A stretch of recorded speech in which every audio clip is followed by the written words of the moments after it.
მატერია პროვოკაციის უნივერსიტეტი კაცია.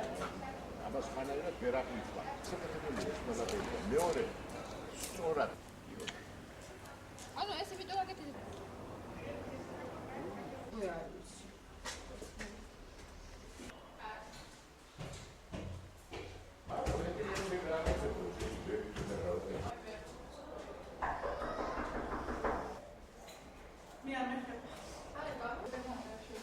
ჩართული იყო 2 წლის განმავლობაში, 2 წლის შემდეგ თურმე საჯარო ყოფილა ვენტილაცია. და ახლა გამორთენ, ახლა გაახსენდა. თუ ეს პროვოკაცია არა, რატო გაახსენდათ ახლა?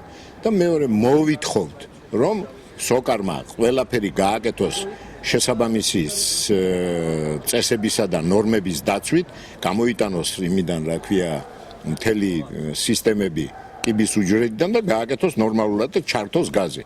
ობიექტებში უფრო სწორად არ არის გათვალისწინებული ტექნიკური საფრთხეების წესები, ანუ მხედველობაში მაქვს რეფლექტორები, გამწოვი, ან არის სადარბაზო ამოშენებული, ასეთი ობიექტები გაეთიშება.